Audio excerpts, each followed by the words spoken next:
जय श्री ओम नमः सिद्धेभ्य नमो अरन्ताळं नमो सिद्धाळं नमो आयर्याळं नमो वज्झायाळं नमो लोये सव्वसाहूणं नमः समय साराय स्वानुभूत्या चकासते चित् स्वभावाय भावाय सर्वभावान्तरच्छदे अनंत धर्मणस्तत्त्वं पश्यन्ति प्रत्यगात्मनः अनेकान्तमयी मूर्ति नित्यमेव प्रकाशताम् वन्दितु सर्वसिद्धे दुवमचलमणोवमं गदिं पत्ते वोच्छामि समय पाहुड मिणिमो सुई केवली भणिदम्। समय सार परमागम शास्त्र की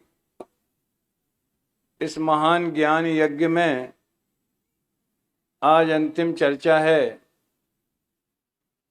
वैसे छिंदवाड़ा और देवलाली दोनों जगह पहली गाथा से अंतिम गाथा तक और टीका पंक्ति पंक्ति का रसपान 2 बार हो चुका है। जिज्ञासु लोगों के लिए उपलब्ध भी है। आज हम जो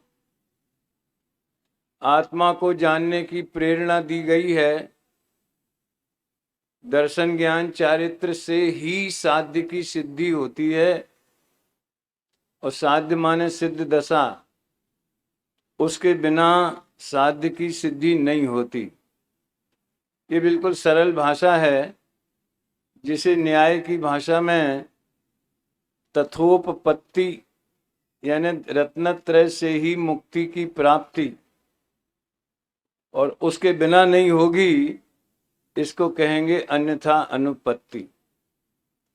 कल हमने पहला पैराग्राफ इस टीका का है वो पढ़ा था, आज दूसरा प्रारंभ करते हैं। नियमानुसार अपन सावधान हो जाएं, गाथा का रसपान पहले करेंगे। जहणाम को विपुरुषो रायाणम जाणियूण सद्दहदी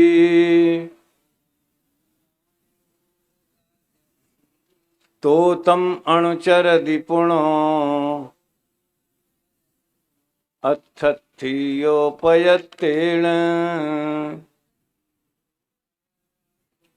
एवं ही जीवराया नादवोतय सद्दहे दवो अणुचरि दवो यपुणो सोचे वधुमुख कामेण।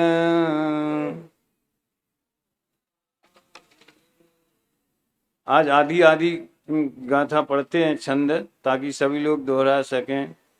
यह नृपति है यह जान कर, यह नृपति अर्थार्थी जन श्रद्धा करें, अनुचरण उसका ही करें, अति प्रीति से सेवा करें। यदि मोक्ष की है कामना, यदि मोक्ष की, तो जीव नृप को जानिए, अति प्रीति से अनुचरण करिए। प्रीति से पहचानिए।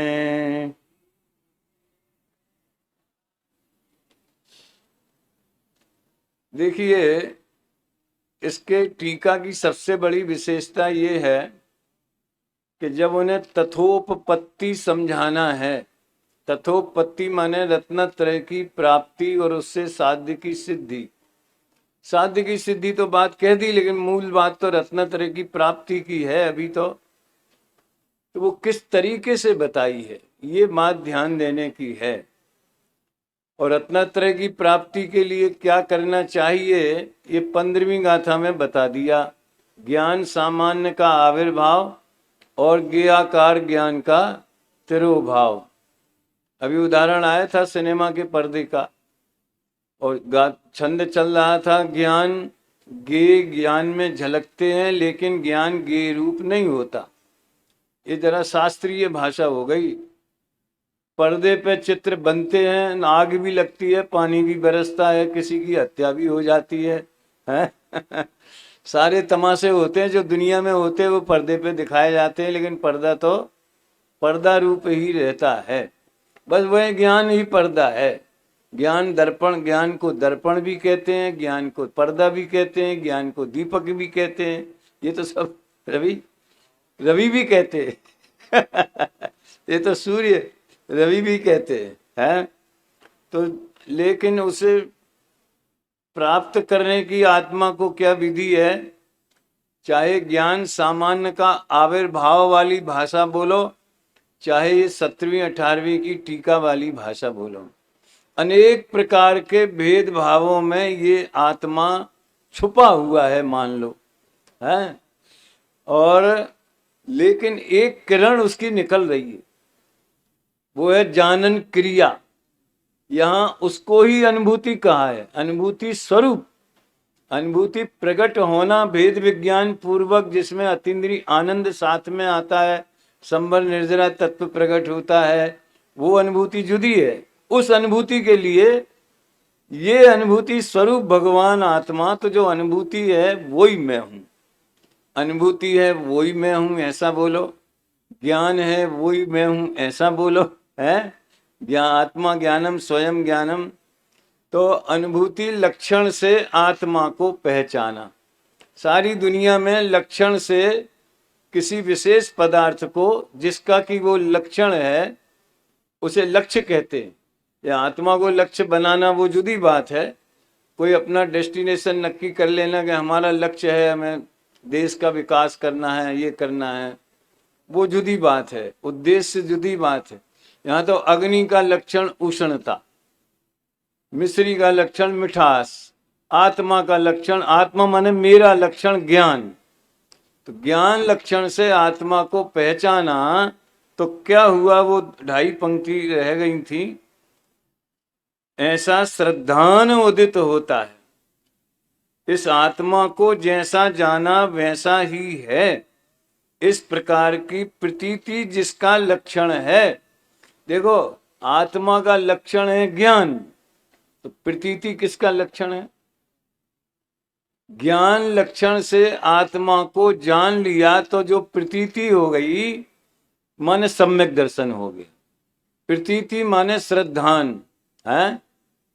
कल बताया था, टोडरमल जी ने प्रतीति से समझाया है।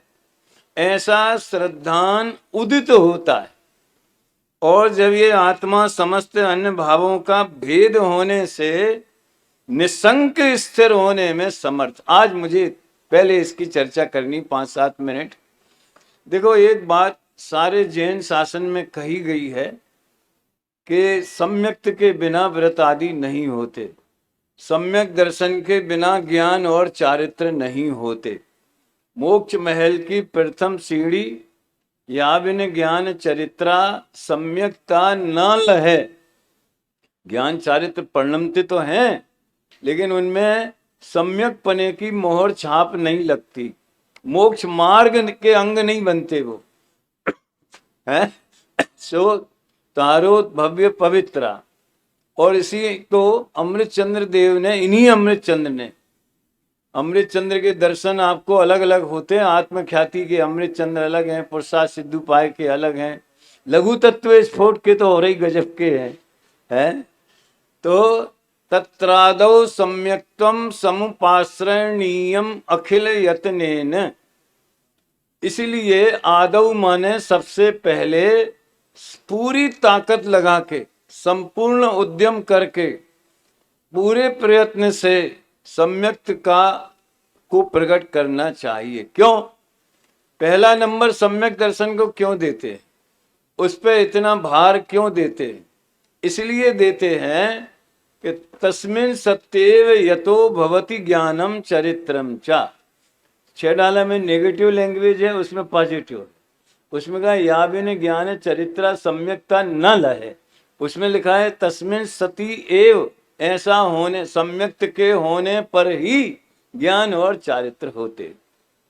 पूज्य गुरुदेव श्री का उदय इस भारत के आध्यात्मिक क्षितिज पर हुआ मानो सम्यक दर्शन का उदय हुआ, मानो 9 तत्व में छुपी हुई आत्म ज्योति उदित हुई, पूरा मोक्ष मार्ग और जैन शासन का उदय हुआ। सम्यक्त पे बहुत जोर दिया, क्योंकि जो श्रोता हैं अपन लोग और अपने से भी पहली पीढ़ी के बड़े बड़े विद्वान उस समय जो थे, बहुत बड़े बड़े काम किए, पंडित फूलचंद जी जैसे वगैरह, जहां से वो आए थे और जहां वो आ गए, दोनों जगह का श्रोता वर्ग एक ही रुचि का था, जो मात्र कुछ क्रियाओं में ही चारित्र मान करके और उसे धर्म मान के संतुष्ट था। इसलिए उनका पूरा भार 45 वर्षों का समझो, निर्णय करो, तत्व निर्णय करो, वस्तु स्वरूप को जानो। मैंने तो जब पहली बार गुरुदेव से समागम हुआ सन 68 में, तो उससे प्रेरित होके एक गीत बनाया था, वस्तु स्वरूप को जानो। अनुभव तूने सुना होगा, तो मिट जाए निज स्वरूप को जानो, तो मिट जाए संसार। वस्तु स्वरूप का निर्णय करना सब शास्त्रों का सार। वहीं से आया। तो सारी समाज में एक भ्रम कहें या एक वातावरण ऐसा बन गया कि ये सम्यक्त को इतना भाव दे रहे हैं और चारित्र को छोड़ दे रहे हैं। वो तो क्रिया कांड में धर्म नहीं है, माने हम चारित्र की निंदा कर रहे हैं, हम चारित्र को व्यर्थ बता रहे। चारित्र फारित्र में कुछ नहीं रखा, सम्यक दर्शन ही सब कुछ है। पता नहीं कैसे ऐसा मैसेज चला गया। ये तो भैया धवला जी में एक बात लिखी है कि केवली के वचन भी जीवों की योग्यता अगर विपरीत हो, संशय विपर्य अनध्यवसाय के कारण बन। धवला जी में अब उपादान से कार्य होता है ना, हमने मित के मारीची का क्या हुआ है, ऐसा वातावरण बन गया। आज मैं इस समझ लो वही ज्ञानोदय की, अभिनंदनोदय की छांव में है, त्रिकालवर्ती 24 तीर्थंकरों की साक्षी पूर्वक मैं पूरी समाज को, यह रिकॉर्ड भी हो रहा है, ये विचार करने के लिए अनुरोध करता हूं कि ऐसा क्यों है। ये वस्तु स्वरूप है, किसी के पक्षपात। अच्छा मंदिर बनाना था, ये मंदिर बना तो एकदम से पिलर लाके खड़े कर दिए कि नींव पहले खोदी होगी?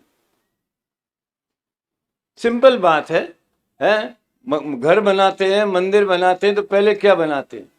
वो जयपुर में एक वो भजन लिखा था दयानंद राय जी का, दिक दिक जीवन समकित बिना, दान शील व्रत तप श्रुत पूजा, आत्म हेत न एक गिना। कैसा लगा होगा लिखने वाले को? ज्यों बिन कंत कामनी शोभा, नीव बिना मंदिर चुनना, जैसे बिना एक के बिंदी। और भी आगे हैं, इन्हें आदि जादो निपना, 5-7 बोल हैं उसमें, 3-4 छंद हैं। सिंपल बात है कि नींव खोदे बिना और नींव को मजबूत किए बिना मंदिर नहीं बनता, वृक्ष के बीज के बिना वृक्ष नहीं होता। इसी तरह सम्यक दर्शन के बिना चारित्र नहीं होता। अब क्यों नहीं होता, उसे इसमें एक मनोवैज्ञानिक ढंग से समझाया। सम्यक दर्शन के लिए दादा आत्मा में अपनापन शब्द का बहुत प्रयोग कर, चोडम जी ने 4थे अध्याय में किया है। अपनापन यानी श्रद्धान, और लीनता माने चारित्र। श्रद्धा और चारित्र शास्त्रीय शब्द हैं, ये तो हमारे हैं, हम इनके हैं। ये अपनापन हो गया, मैं स्त्री हूं, मैं पुरुष हूं, ये अपनापन हो गया। तो एक ऐसा नियम है कि जहां अपनापन होता है वहीं स्थिरता होती।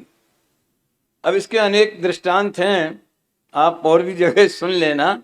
सिंपल बात एक शॉर्टकट में कहना चाहता हूं, मुझे अगला पैराग्राफ भी लेना है कि सेठ जी की बड़ी कोठी थी और सारे रिश्तेदार किसी मेला देखने या कहीं घर वाले लोग गए थे, और सेठ जी को थोड़ा हार्ट की बीमारी थी, कुछ भी था।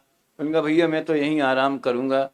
उनने अपने सर्वेंट से कहा कि आज तू मेरे ही कमरे में तेरा बिस्तर डाल देता, यहीं सो जा। समझ में आया ना? सर्वेंट क्वार्टर में रहता था, तो क्या फर्क पड़ेगा, यहीं सो, जब जरूरत पड़ेगी कोई बात होगी तो बुला लूंगा। बोले साहब आप बुला लेना, फोन कर देना, लेकिन यहाँ मुझे नींद नहीं आएगी। क्यों? अपनापन जहां है वहीं जो आराम की नींद आती है? अपनी बर्थ अगर जो अलॉट हो गई रात भर के लिए, वहां आप निश्चिंत होके सो सकते।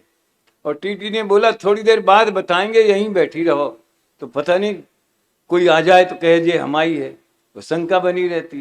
यानी हम तो आप खुद का उदाहरण दे, जगह जगह जाते हैं दस लक्षण वगैरह में, तो भोजन करने जाते हैं, प्राय हर वो व्यक्ति कहता है पंडित जी यहीं आराम कर लो। मैं कहता भैया जहां अटैची धरी है वहीं नींद आती है। वो 107 नंबर का कमरा 18 दिन के लिए अपना हो गया तो नींद आने लगी। है?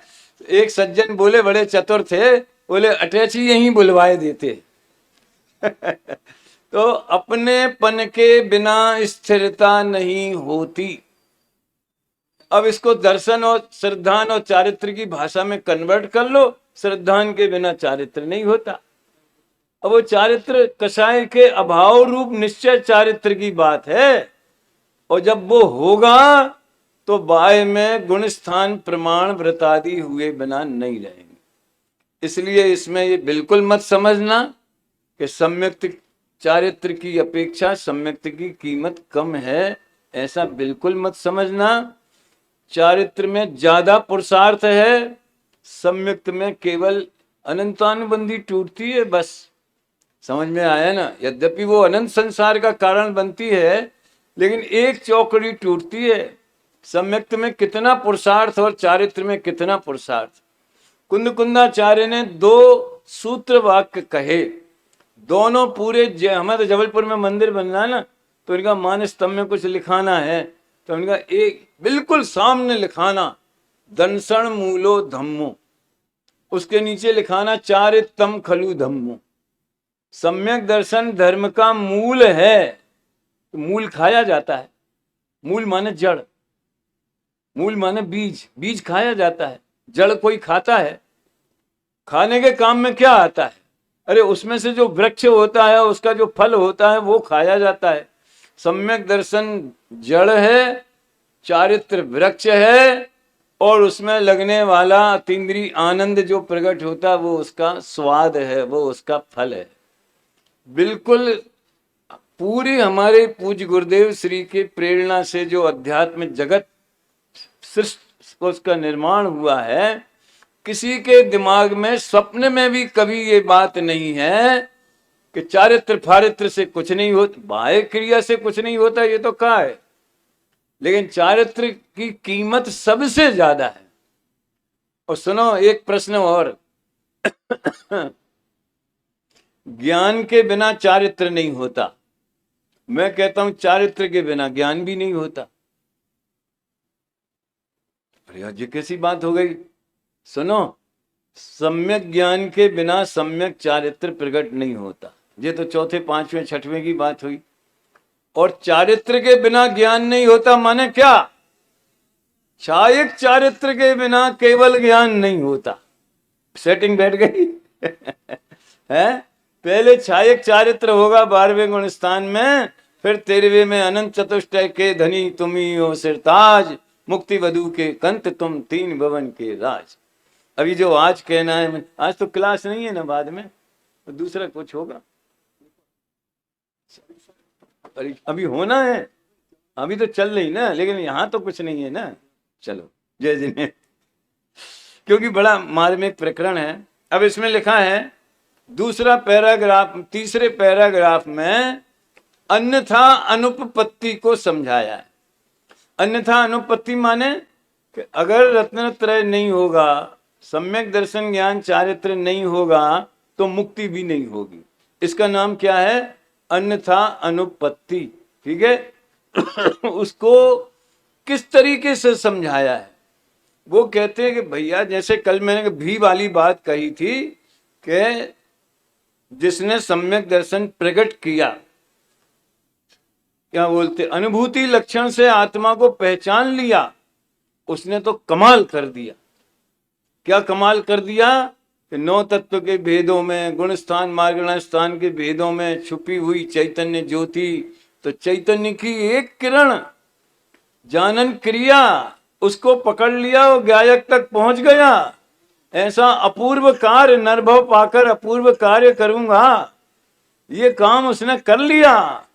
तो दौलत राम जी कहते, धनी धन्य है जे जीव, नरभव पाए ये कारज किया।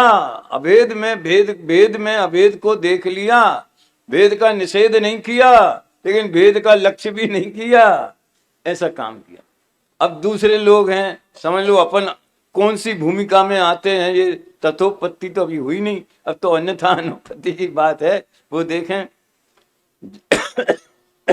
जब ऐसा अनुभूति स्वरूप भगवान आत्मा आबाल गोपाल सबके अनुभव में सदा स्वयं ही आने पर भी अब भी लग गई है, अब भी लग गई। युगल जी साहब ने सिद्ध पूजा की जयमाला में 2 पंक्तियां तो अभी भी के पहले वाली बताई और बाद की 2 पंक्तियां भी के बाद वाली बताई। बोलो सब एक साथ। ज्ञान की प्रतिपल उठे तरंग, झांकता उसमें आत्म राम, हरे आभाल सभी गोपाल, सुलभ सबको चिन्मय, किंतु पर सत्ता में प्रतिबद्ध कीर मरकट सी गहल अनंत, अरे पाकर खोया भगवान, न देखा मैंने कभी बसंत। बहुत बढ़िया व्याख्या है, बहुत बहुत बातें इसमें है। देखो कितना वो पाता है। पहले तो वो अनुभूति स्वरूप माने ज्ञान स्वरूप, चेतना स्वरूप, जिसमें सेंसेशन है, जिसमें फीलिंग है, जो अनुभव करता है, जो सुख दुख भोगता है, जानता है, ऐसा भगवान आत्मा आबाल गोपाल सबके अनुभव में सदा सदा, सबके अनुभव में। कभी कभी तो गुरुदेव ने 1 इंद्री 2 इंद्री के भी लिया है। ज्ञान के मात्र ज्ञान रूप परिणमन को भी अनुभव कहते, चाहे स्वाद आवे चाहे न आवे। स्वाद तो जब भेद विज्ञान हो जाता है तब आता है, भेद विज्ञान के बिना अब है आत्मा ज्ञान रूप परिणमन रहा है, हमारी नजर ही नहीं है। समझ में आया ना? हमारी दृष्टि नहीं है, हमें उसका पता ही नहीं है। इसलिए तो ग्रंथ लिखा, एकत्व भक्त आत्मा की कथा दुर्लभ है, इसलिए तो ग्रंथ लिखा। तो सदा माने त्रिकाल, चाहे एक इंद्री में हो चाहे सिद्ध भगवान बन जाए, ये काम जो है बिजली के विद्युत प्रवाह जैसा कभी बंद नहीं। अच्छा एक बात बताओ, कभी आत्मा ज्ञान तो है लेकिन ज्ञान का कार्य ना होवे, ऐसा हो सकता है? अरे निगोद में भी एक इंद्री जीव है, एक इंद्री जितना स्पर्श इंद्री का ज्ञान तो पंचास्तिकाय में इसकी बढ़िया चर्चा आई है, उसका ज्ञान तो होगा ही होगा उतना स्पर्शन इंद्री जितना। स्वावरण कर्म के क्षयोपशम की योग्यता प्रमाण, जितना जिसका ज्ञानावरण का क्षयोपशम है वो तो नाप है, उतना तो ज्ञान का कार्य होगा ही होगा। अब सवाल यह है वो ज्ञान में क्या चीज बैठी हुई है। बहुत भाई साहब ने बहुत विस्तार से प्रारंभ के 20-25 मिनट में जो छंद लिया था, ज्ञान ज्ञेय को झलकते हैं लेकिन ज्ञेय को ग्रहण नहीं करता, ये बात कह दी। तो बस आबाल गोपाल सबको सदा यानी निरंतर और स्वयं यानी उसके स्वयं की सामर्थ्य से, ज्ञान की सामर्थ्य से ज्ञान आत्मा उसके अनुभव में आ रहा है। हम लालचंद भाई से वो ये गाथा बहुत लेते थे, हम बहुत प्रश्न पूछते थे, अनुभव में आ रहा है तो सम्यक तो क्यों नहीं हो रहा है? उसका जवाब आगे दिया ना, किंतु पर सत्ता में प्रतिबद्ध। पहले तो ये समझ लो, ज्ञान की प्रतिपल उठे तरंग, झांकता उसमें आत्म राम। इसका क्या मतलब है? बहुत सिंपल बात है, लोगों को लगता है कि बहुत कम लोग समझ रहे होंगे। उपयोग लगेगा तो सब समझ में आ जाएगा। फिर इधर उधर की सोचेंगे, अब ये करना है, वो बैठे यहाँ है, प्रेजेंट बॉडी अब्सेंट माइंड, तो फिर हमारी क्या जिम्मेदारी फिर? है उपयोग लगाना। यूं अपने ज्ञान की बात करो। ज्ञान में ये पंखा आ गया, नहीं आया। पंखे का आकार जिस ज्ञान में जल, पंखे का आकार माने गे आकार ज्ञान, वो जो ज्ञान परिणमन हो रहा है उसमें पंखा तो नहीं आया ना, पर्दे पे आग तो नहीं लगी ना, है आइसक्रीम तो नहीं आई ना, तो फिर क्या हुआ? ये तो नेगेटिव बात हुई। तो हमने इस पंखे को जाना और ये पंखा हमारे ज्ञान में नहीं आया, ये तो एक पक्ष हुआ। आया क्या है? क्या उसमें? झांकता उसमें आत्म राम। सोने की अंगूठी में जो उंगली में पहनते हैं, मेरी तो आज तक समझ में नहीं आया कि उंगली में अंगूठी पहनते कि अंगूठी में उंगली पहनते। सोने की अंगूठी में देख लो। सोने की अंगूठी में सुनार है कि उंगली है कि स्वर्ण है, तीन में से एक ऑप्शन हो गया ना। तो ज्ञान के परिणमन में ये होगा कि ज्ञान स्वभावी आत्मा उछलेगा। समुद्र की लहर में हवा तेज चल रही है, 100-200, अब तो आने वाले तूफानों का समय आ गया है, हवा तेज चल रही है, लेकिन उस लहर में रेत नहीं है, ये तो बहुत दूर की बात। लेकिन हवा भी इस लहर में है कि पानी है? समुद्र की लहर में वही पानी है जो समुद्र में है। ज्ञान के परिणमन में वही आत्मा है जो त्रिकाली ध्रुव शक्ति रूप है, वही आत्मा है। इसका नाम है ज्ञान की प्रतिपल उठे तरंग, झांकता जिसमें आत्म राम। तो बस ये, चाहे वो ज्ञान सामान्य का आविर्भाव बोलो, चाहे वे ज्ञान की तरंग में ज्ञान का ही वेदन करो, ज्ञान पर ही दृष्टि दो। जो चित्र बन रहे हैं उस पर मत देखो। जो जो लोग प्रतिष्ठाचार्य लोग मूर्तियां वगैरह देखने जाते हैं, फिर जब परीक्षा करते हैं, पहले वो पत्थर का निर्णय करते हैं, कौन सा पत्थर लेना, मकराना वाला लेना कि इटालियन लेना कि कौन सा लेना। और जब दूसरी जगह ये पत्थर इटालियन मालूम पड़ता है, अभी मुद्रा नहीं देखेंगे।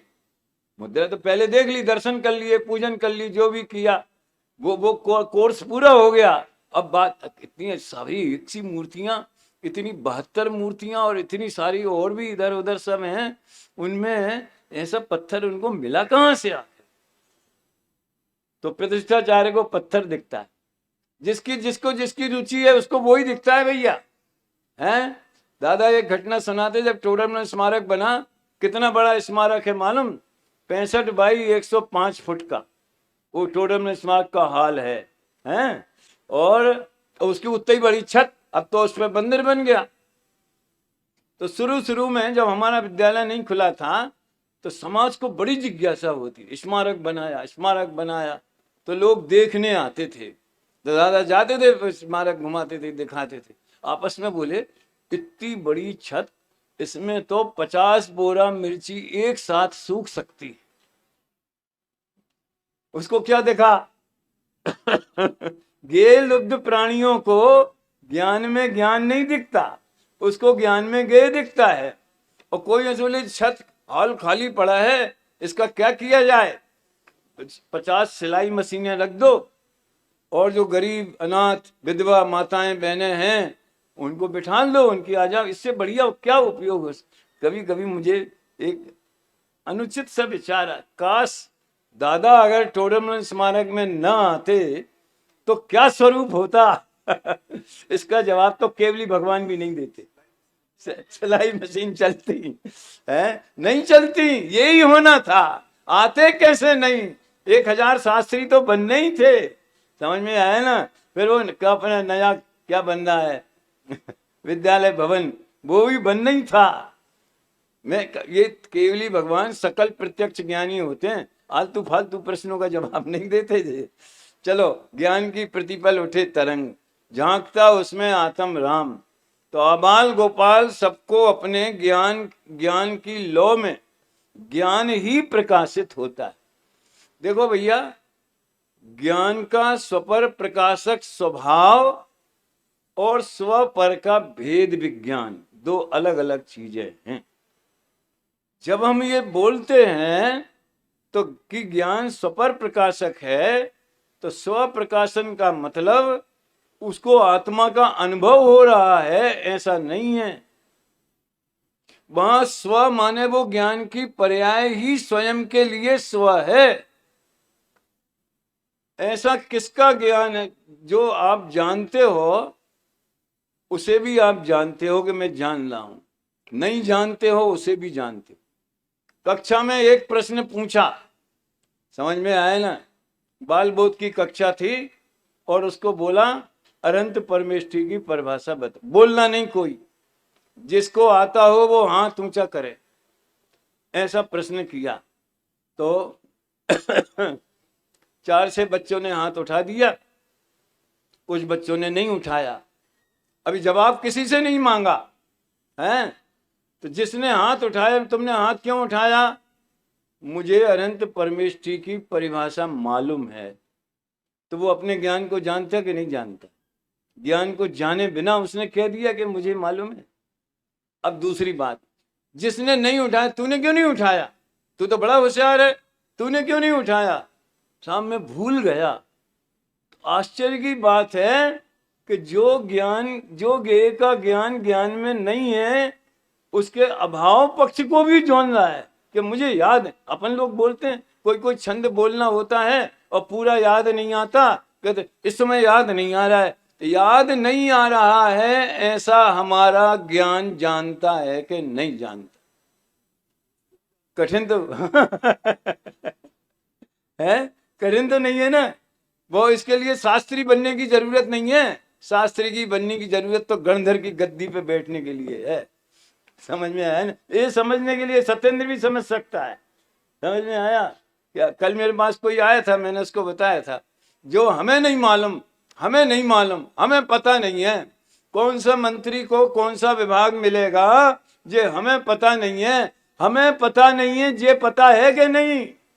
इसका नाम है ज्ञान, ज्ञान कोई जानता है। अब फार्मूला और आगे बढ़ाया कि जो ज्ञान ज्ञान को जान रहा है वो आया कहां से? ज्ञान तो ज्ञान में स्वसंवेदन, वो अनुभूति वाला नहीं। ज्ञान में ज्ञान का, जैसे दीपक की लौ में लौ तो प्रकाशित होती है, वैसे ज्ञान में ज्ञान तो प्रकाशित हो ही रहा है। अब अपन अनुमान ज्ञान करें कि वो ज्ञान आया कहां से। अगर ज्ञान स्वभाव नहीं होता तो वो ज्ञान कहां से आता? तो वो ज्ञान स्वभाव में से आ रहा है।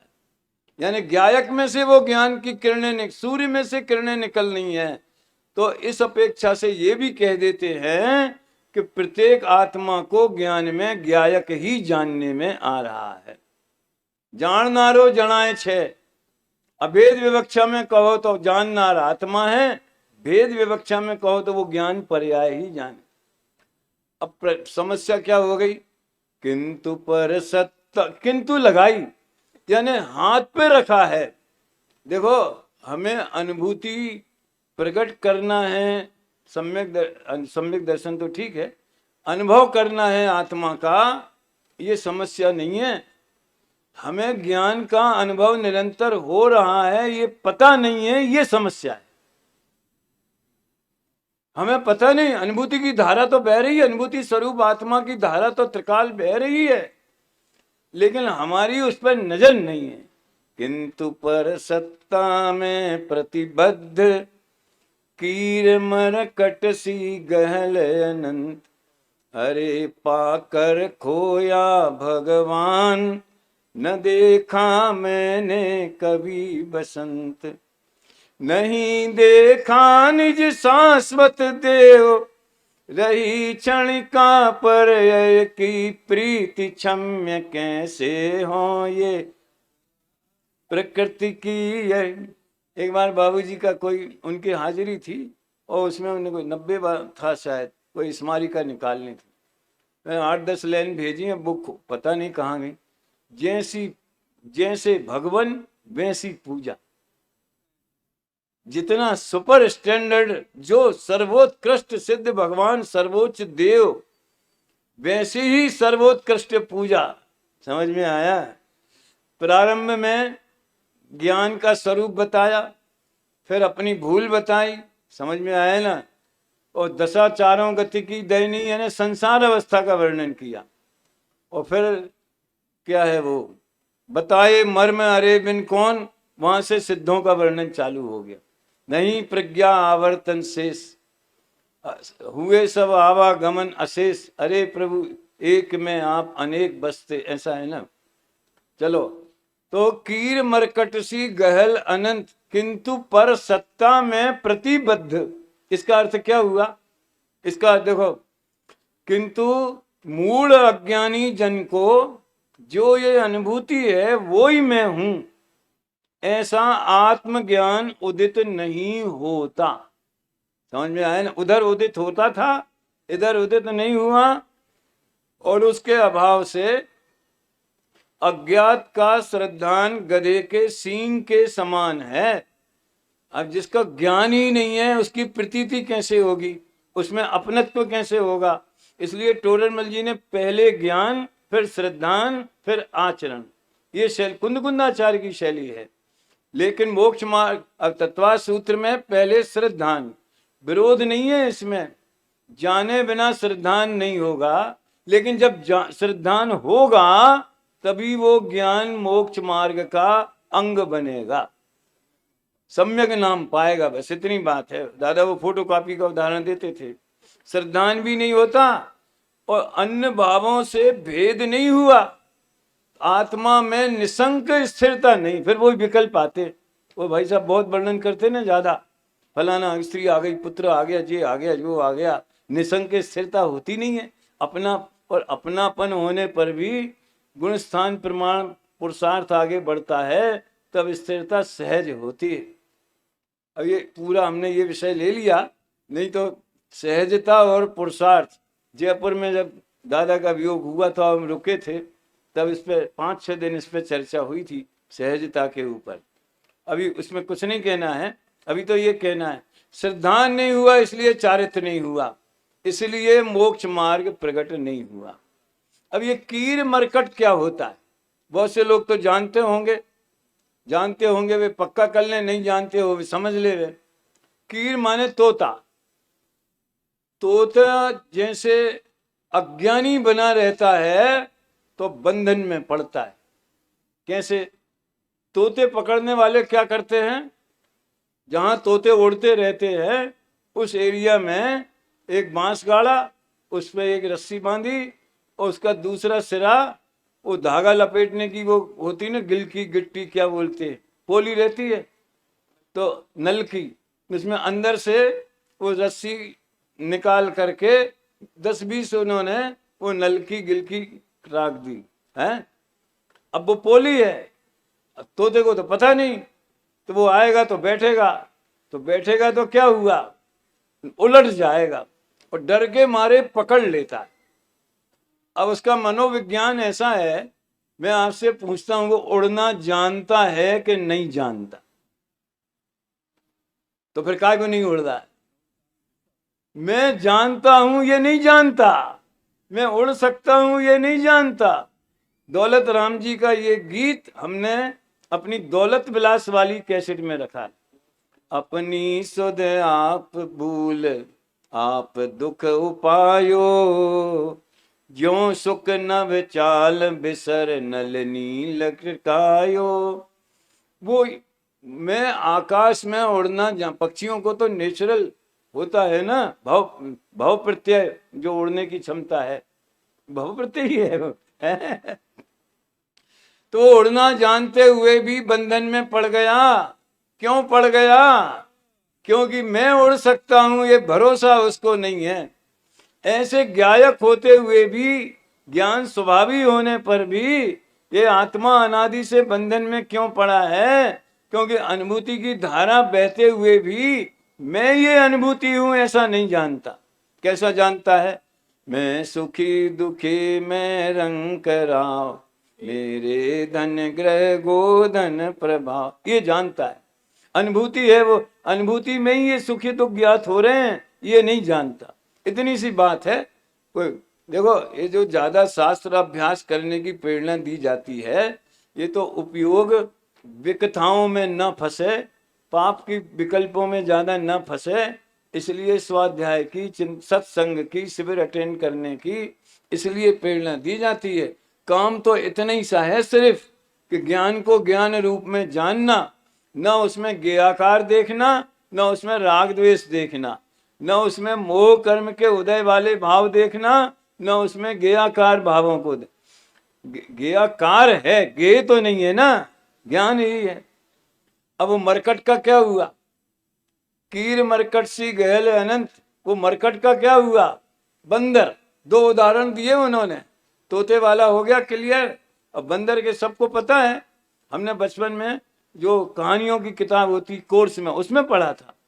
बंदर पकड़ने वाले लालच के कारण एक छोटे मुंह की हांडी रखेंगे, उसमें चना वना भर देंगे, और वो बंदर इतना लोभी, एक हाथ से निकाल के नहीं, दोनों हाथ भर के, अब वो मुट्ठी बड़ी हो गई और मुंह छोटा है, तो उसे ये भ्रम हो जाता है कि हांडी ने मुझे पकड़ लिया। बस इतनी ही अज्ञान है। और हम संस्कृत नहीं जानते, हम प्राकृत नहीं जानते, हम व्याकरण नहीं जानते, हम नए नहीं जानते, ये सब विशेष ज्ञान है। नहीं जानता इसलिए अज्ञानी है, ऐसा नहीं है। जानने वाले को नहीं जानता, इसका नाम अज्ञान है। आत्मज्ञान ही ज्ञान है, से सभी अज्ञान। तो देखो, इसलिए श्रद्धान भी उदित नहीं होता। समस्त अन्य भावों के भेद से आत्मा में निसंक स्थिर होने की असमर्थता के कारण आत्मा का आचरण उदित न होने से आत्मा को साध नहीं सकता, उसकी साधना प्रारंभ नहीं होती। तो ये तथोपत्ति के प्रकरण में ऐसा वातावरण बना दिया कि आत्मा को जानना बहुत कठिन है, तो भी अनुभूति लक्षण से जान लिया। और अन्यथा अनुपत्ति वाले प्रकरण में ऐसा वातावरण बताया कि आत्मा हाथ पे नहीं, स्वयं ही है, तो भी नहीं जाना। तो ये बड़ी मार्मिक टीका है। पूरा समय सार ही एक अद्भुत निधि है। और समय सार के ऊपर आज के युग में जितनी सामग्री उपलब्ध है, आत्मख्याति टीका है, जयसेनाचार्य की टीका है, अनुभव प्रभाचंद्र आचार्य की भी टीका है, बालचंद्र मुनि की भी टीका है, जो राकेश जी वहाँ हले कन्नड़ वगैरह से काम कर रहे हैं ना, तो वो भी है। और देखो, रस लगना चाहिए। मैंने भोजन वाला उदाहरण दिया था, उसमें तो ये बात थी कि भोजन 3 मुख्य कारणों से किया जाता है। वो तो पूरा हो गया, उसकी बात नहीं करना है। उसका उद्देश्य इतना है कि भूख ही भोजन में रस पैदा करती, बाकी तो रोग का कारण बन जाता है। समझ में आया ना? तो हमें स्वाध्याय में वेद विज्ञान की, आत्महित की भूख लगनी चाहिए, लगन लगनी चाहिए, ये बात। अब मैं थोड़ी स्वाध्याय की बात कहता हूँ। भोजन हम कितनी देर करते हैं 24 घंटे में? कोई नाश्ता करते हैं 15-20 मिनट लगते होंगे, भोजन करते हैं तो 20-25 मिनट, आधा घंटा किसी को है, और दोनों टाइम मिला लो घंटे सवा घंटे ही 24 घंटे का। समझ में आया ना? लेकिन वो 24 घंटे की घंटे सवा घंटे की खुराक 24 घंटे की ऊर्जा दे देती है। तो जो तो स्वाद लोलपी हैं और जिनमें किंचित भी संयम नहीं है, समझ में आया ना, वो जब जो मिला जो खा लिया, किसी ने कहा चख लो, कहाँ चलेगा, अच्छा मिल, ऐसे लोगों की बात नहीं है, पशुवत जब घास मिली तब खा ली, ऐसा नहीं है। ये 1 घंटे की खुराक 24 घंटे की ताकत देती। हमारा स्वाध्याय ऐसा होना चाहिए कि आधा पौन घंटे हम करें तो उसकी खुराक हमें 24 घंटे ताकत देवे। और आजकल तो ऐसे ऐसे छोटे छोटे बोल वाले, जैसे पंडित साहब के भी है ना, वो चिंतन वाले, छोटे छोटे बोल वाले गुरुदेव के वचनामृत हैं, बैंसरी के वचनामृत हैं, स्वानुभूति दर्शन है, एक एक क्वेश्चन आंसर है। आप रस तो लगाइए स्वाध्याय का, करके तो देखो एक बार, समझ में आए, दुनिया बदल जाएगी। अब जो हैं वो शायद स्वाध्याय प्रेमी होंगे, कई लोग ऐसे हैं जो नहीं हैं, वो खुद भी करें और हमारी बात पहुंचा दें। मैं ललितपुर के मंडल को, समाज को, सबको बहुत अभिनंदन देना चाहता हूं कि विषम परिस्थितियों में, विषम वातावरण में भी ये महान ज्ञान यज्ञ संपन्न हुआ और ये याद रखा जाएगा। इस भावना से अपनी बात पूरी करता हूँ। मैं भी अगर कुछ अनुचित कहा गया होवे भूलवश तो उसके लिए क्षमा प्रार्थी।